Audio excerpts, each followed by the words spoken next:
What if we give everyone 500 million? Now, I'm sure I'm not the only one who has thought about this. I mean, since money is printed, what's stopping the government from eradicating poverty, right? So let's break it down. If we give everyone 500 million, we would have made everyone rich, yes. But we would not have eradicated poverty. What am I talking about? Okay, so everyone gets 500 million, and as such, purchasing power has increased. You can now buy a lot of things. Everyone can now buy a lot of things, actually. However, while purchasing power went up, the supply of goods and services would come down. Let me break it down. If we have a bakery that produces 100 loaves of bread, and each bread is being sold for 100 naira, this would mean that only 100 people can buy bread, yeah? But now, if everyone becomes rich overnight, people who could not afford bread would now want bread. People who could afford 1 loaf cannot afford 2. People who could afford 2 would now want 4. But there's still 100 loaves being baked, which now means the bakery can't keep up with the demand, and in turn, it will drive the prices of bread from 100 naira to 1k because of the crazy demand. Now, you can scale this up to any business or service you can think of. It applies the same. So yes, everyone is rich, but cost of things have increased by over 10 times. What would be 200k would now be 1 million. What would be 1 million would now be 10 million. So you see, we haven't really solved any problem, have we? In fact, we just made a bigger problem by doing that. And you're probably wondering, as how now? See, the economy relies or it thrives on imbalance. We need rich people and we need poor people. I know you're thinking, what is this guy even saying? So imagine this again.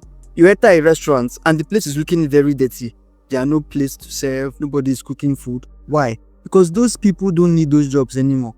If everyone gets 500 million, the cleaners stop working. Your driver would stop working. The market women definitely not working. Your keke driver gone. Your tailor vanished. The people who would attend to you at the airport definitely resigned because nobody wants to hustle anymore when they have 500 million chilling in their accounts. You can argue that, but for some of these people, they can do these things in a more packaged manner now. You wouldn't be wrong.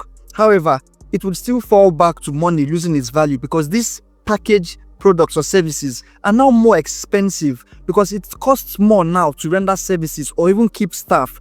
If I have 500 million, I definitely will not be collecting 70k salary now. I mean, think about it. So you will see that after a while, everyone would go broke again. The society would start to break down, but not because people are lazy, but because they finally have a choice. And most of the jobs we rely on, people don't do them out of passion. They do them because of need, out of necessity. So yes, this system, as unfair as it is, it kind of runs on imbalance, like I mentioned earlier. Not because people should be poor, but because we have created a world where essential work gets treated like it doesn't matter. You're paying your manager who does almost nothing 200k, but you pay your cleaner 25k. Like we've created a system where one part runs on struggle just so the rest can keep moving. So my dear viewers, I hope I've been able to convince and not confuse you that giving everyone 500 million, surprisingly, and as you have now found out, does not fix poverty. What would fix poverty is creating better systems. So, until next time, peace.